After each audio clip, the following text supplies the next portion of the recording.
I'll make you a dirty martinis. Perfect. Great. Perfect. What is it? Dirty martinis. Oh. Extra dirty. Oh, good morning, Mr. Cockroach. That's funny. Yes. Your entire staff feels that you shouldn't be here. Why should I? Season 4 of Bar Rescue featured the most expensive rescue ever, with over $125,000 spent just to add a colossal beer brewing setup at the bar. Was the rescue worthwhile? Who was it? The Irishman who drowned in his own whiskey, or the bar owner who vaped like a dragon? Let's find out. Hello everyone, welcome back to the Film Insight channel. In today's video, we're gonna cover some bars featured in the 4th season of Bar Rescue and reveal how they're doing now. So, sit back, relax, and without further ado, let's get straight into the content, guys. Have you ever seen a bartender guzzle down 4 ounces of shots and still manage to serve drinks? Jesus. He's gulping 4-ounce drinks. Wow. The coffee's bigger than a minnow. I'm not shy. This Irish pub, which had nothing Irish about it, went from making over $20,000 a week to being $140,000 in debt. Wondering why? When I asked you what temperature this should be, what did you say? 40 degrees. You freaking knew it. You knew it. And you served it anyway. You're no better than him with the flies. Well, welcome to Packy's Pub. For the 10th episode of the season, Packy has agreed to pull back the doors, bust open the books, and make a call for help to Bar Rescue. John Taffer traveled all the way to Milwaukee, Wisconsin to rescue Packy's Pub. Patrick "Pappy" Campbell migrated from Ireland to the US in 1986 and became a bartender at Stenny's. Originally from a little town outside Dublin called Clondalkin. I came about 28 years ago, living the American dream, coming over with maybe $700 in your pocket. With time, hard work, and dedication, Campbell not only became the manager, but had big dreams of owning a pub of his own. I thought I had enough experience to open my own bar. Come on, guys, got a bar to open up, let's go! This desire was fulfilled when his friend pitched in as a co-owner to start their own establishment. Meet Guppy, the co-owner of Packy's. There's Guppy. Well, at least the coffee's bigger than a minnow. Initially, Packy's was packing quite the punch. For 6 years straight, the bar was reeling with success. The first 6 years were jumping. We were probably pulling in 20,000 a week. But once Campbell took the back seat, things quickly started to go downhill. While Campbell was taking out time to focus on his family, My kids just took over. They're my life right now. here's what Guppy was doing. Yeah.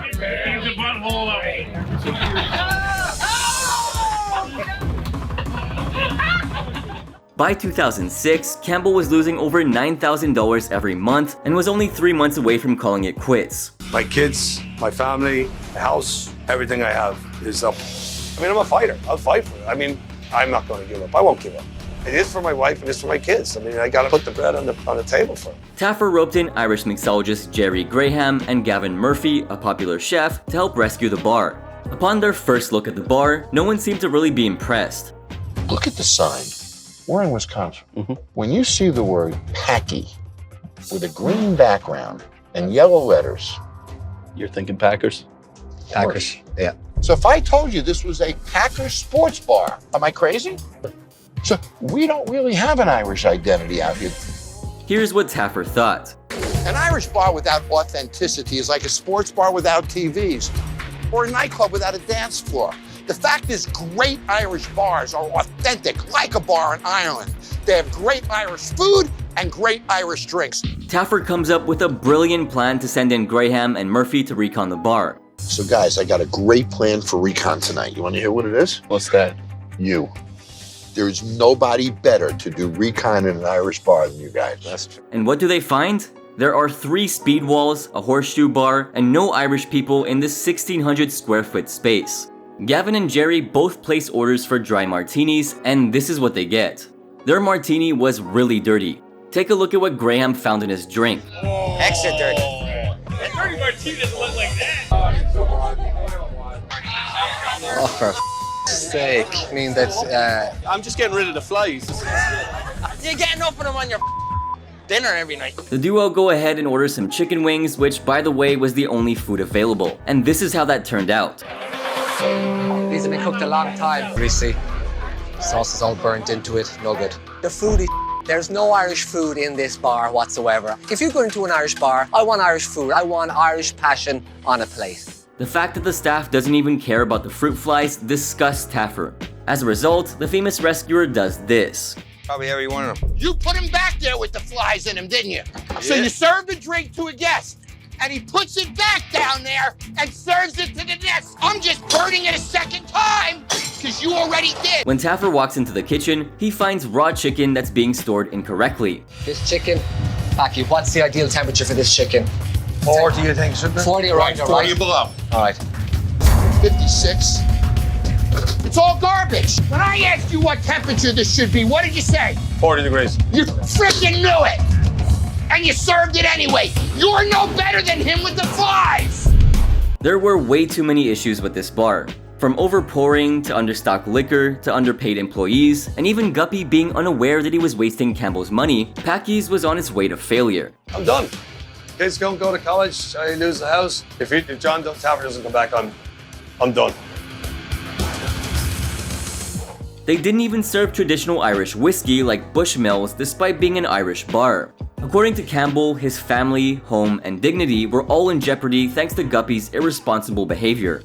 Your family is on the line. Yeah. Is your house on the line? Yes. Is your dignity on the line? Absolutely. But he also admits that he lacks the courage to stand up to him. What Taffer does next is a game changer. Give it a look for yourself. You can't be drunk behind a bar. Responsibility starts back here behind the bar. The most important thing that we have to be is responsible. If we don't have that, then we should lock the door and leave, because nothing else matters. We agree with that? Totally agree with that. Next, you figure out how much money you owe each of them. And if you are not paid in full within the hour, I'm out of here. Because I won't work with someone who does this.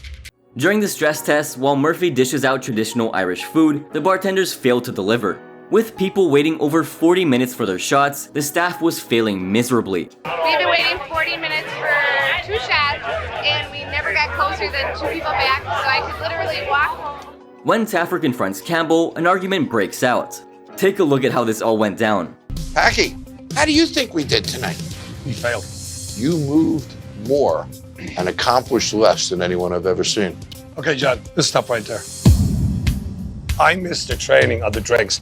I didn't know how to make those drinks. You couldn't have made them. You have 4 bodies back there. I There's only 2 workstations. I still would like to know how to make them. Determined to save the pub, Taffer does everything in his power to reform it. He starts by renaming it to Campbell's Irish Pub. Wow, holy crap.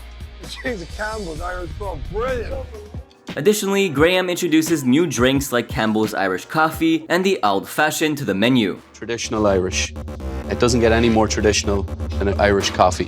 1.5 ounces and our sweetened heavy cream. We're going to call Packy's Irish Coffee. On top of that, Murphy adds new Irish dishes so the business fits more into the Irish theme. Look at that. Tell them this is my mother's dish from Ireland. I had this as a kid growing up. Make up a story. It doesn't matter. We're Irish. We're...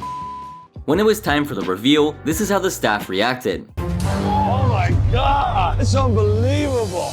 The interior of the bar finally resembled an Irish pub with wooden walls and soft lighting. Look at the wood, the warmth, the style of it. Reminiscent of true authenticity of a real Irish pub. And every great Irish pub has snugs, doesn't Private it? rooms called snugs were introduced with a new wooden countertop, 3 new POS systems, and Guinness blonde taps. The much-awaited relaunch turned out to be a success.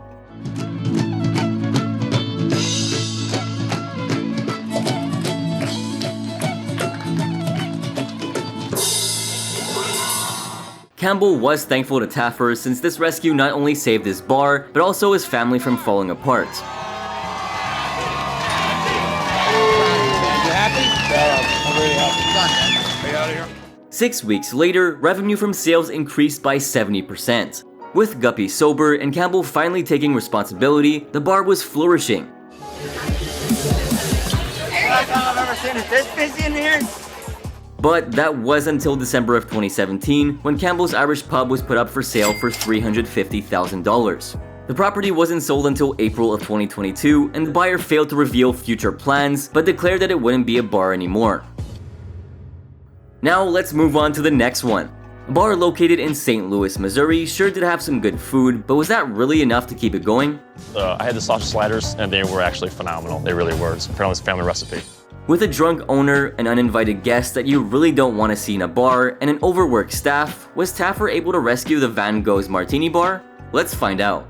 The Goghz Martini Bar and Bistro is owned by Danny Davis, who acquired it in 2013 after previously working there. I kind of grew up at Goghz. I started working here in my early 20s. I really think of Goghz and all of its patrons as family. The previous owners kept saying, you should buy this bar, Danny, you should buy this bar. And one day, first thing that came to my head was, okay, how much do you want for it? Back in the day, the bar was successful, but 3 years later, Davis had no interest in running the business. I've put everything that I have into this place, thinking about it. Failing, I honestly don't know what I would do. Instead, this is what she chose to do. John Taffer enlists the aid of Chef Pink and mixologist Lisa Marie Joyce to rescue the bar.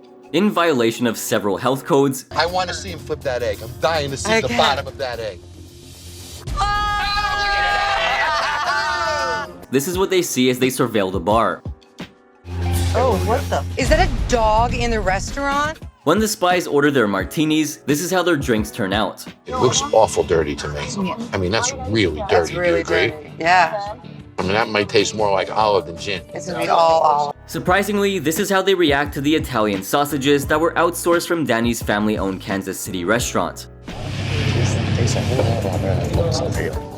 When she isn't smoking, this is how Davis spends most of her time at the bar. But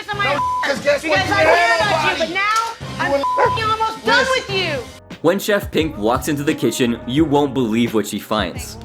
Oh, good morning, Mr. Cockroach. That's funny. That's Got a seriously disorganized mess. This is by far the most disgusting place I've ever been in. And Joyce comes across a sharp counter edge that previously sliced up customers. I have a lot of customers complaining about ripping their shirts here, cutting their arms. When Taffer calls for a meeting, the staff blame Davis for the downfall of the bar, but the owner responds with this. Normally, when I tell her that, either I'll get screamed at or she'll just say, I don't have the money for it. You're getting paid to do a job. I'm not gonna sit there and continue to pay to fix or buy you when you don't take care of it. It drives me crazy. The staff prepares cotton candy flavored Smirnoff cocktails under Lisa Marie's direction. So I wanted to do a cotton candy Cosmo. And give them a little cotton candy to taste on the end. And in the kitchen, Chef Pink shows the staff how to prepare corn dogs with sausages from Davis's family. We're gonna take her summer sausage and deconstruct a corn dog. Looks great, looks awesome. Clearly it's not your normal corn dog. Again, using the artistic sense of the district to kind of take things and put a spin on them. When it was time for the stress test, this is what happened. Allie, you gotta make more than 2 at the same time. Well, because I don't have any glasses.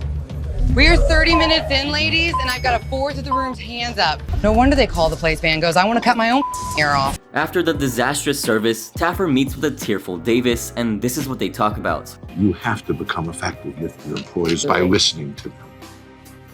So I want to promise you, you're going to have a staff meeting once a week so that you can listen, look in their eyes and hear what they say because they're frustrated. Yes. After 36 grueling hours of renovation, the bar was renamed to Crafted and the interior was completely redone. I like how they use Dwight's pictures too. Gorgeous. This feels great. It's so much more open. The neighborhood's gonna love it. It's awesome. With 2 new POS systems and a new Perfect Fry fryer, the relaunch was a success. Post-bar rescue, the business's sales went up by 50%. A year later, in 2017, Mia Mastroianni visited the bar and discovered that Crafted offers a rotating seasonal drink menu. Theirs were awesome. We're taking their advice and going seasonally. So this is actually the 3rd press cocktail menu because now we're in the fall. I love that. Crafted is still operating and taking orders in St. Louis, Missouri as of 2022. The establishment has excellent reviews, earning a 4-star rating on Yelp. Okay, let's move on to our final entry. This bar had everything: a prime location, an ever-growing clientele, and a business that raked in millions. And guess what? It happens to be the most expensive rescue ever. I mean, this is a major project. It's huge. It's actually one of my most challenging rescues ever because of the sheer size of it. But one person was enough to ruin all the efforts made. Who thinks Richard is why this bar is failing? Raise your hand. Your entire staff feels that you shouldn't be here. Why should I? We're talking about the Los Angeles Brewing Company. The Los Angeles Brewing Company, owned by Richard Ramos, was already failing after 3 short years of business. Ramos purchased the establishment in 2012, and once he hit hard waters, he made the worst possible decision ever. He hired his family to cut costs and cut the inventory in half. But that didn't stop him from losing $15,000 every month. A celebrity named Maria Menounos joins Taffer in reconning the 7,000 square foot bar along with Taffer's friends John and Jason. One sip and Menounos immediately dislikes her drink. Oh my God. My first beer in there was really nasty and bitter. It was kind of a no-win situation in the liquor department there. While John and Jason are ignored at the opposite end of the bar. I don't see any signs of any food coming up soon. The staff ignored us a little bit and it took forever to get food. It just really felt like we were on an island out there. When Taffer goes into the kitchen to inspect things, he finds the cook, Monica, doing this. Monica, what are you doing? You don't want them to be juicy? When you do this, all of the grease comes out of the burger. The burger is now dry. You never ever squish a hamburger. Who does something like that? You'd only be left with dried meats after squishing all the juices out. And the reason Ramos gave for doing all of this is even crazier. He said, "You're the one who taught her to squish burgers?" You can speed the process, but... For who? Your bar is empty. I'm not the one serving the food, they are. Taffer rushes to his spies to warn them about the food. Once there, this is what he finds. Oh, look at this, guys. Wow. This burger is raw. This is your burger. Oh my God. The famous rescuer calls for a staff meeting, and when he asks if Ramos was the problem, this is what happens. Who thinks Richard is why this bar is failing? Raise your hand. The following day, Taffer invites Kevin Bledsoe, a barbecue guru, and Neil White, a maestro of drought beer, to help train the staff. While the experts train the staff on how to cook chicken wings and pour drinks, a thorough deep cleaning of the bar had to be done. While Ramos had to make the final decision to keep or sell the bar, Which means you either have to invest the money as a family in hiring management, putting an inventory, and running this to make this successful, or you have to say, we're going to divest and we're going to sell it and not put more money into it. Taffer decided to remodel it, irrespective of the owner's decision. I'm going to turn the Los Angeles Brewing Company into a brewery. While the experts work on introducing new drinks and dishes, Taffer focuses on redesigning the interior. In order to ensure that they wouldn't run out of any more gas, Taffer does this. I got new CO2 to install a whole new system so that you'll never run out of gas again like you did in the stress test. Hello, everybody. Welcome to the new LA Brew Co. After the relaunch, customers seem to be happy about the updated furnishing, cuisine, and beverages. For the newly renamed LA Brew Co., everything appeared to be going well. Well, at first anyway. Since the episode aired, drink sales went up by 30%, while food sales climbed up by 25%. Additionally, the bar became much more financially self-sufficient, so Ramos didn't have to borrow money from his family's company. Sadly, the bar's success didn't last very long. 2 factors led to the close of LA Brew Co. First, the bar's liquor license was revoked. And second, the owner decided to sell the place. Given that the business had the most expensive refurbishment in bar rescue history, the bar's original asking price of $650,000 seemed incredibly low. With that, we've sadly come to the end of the video. Were there any other bars from this season that stood out to you?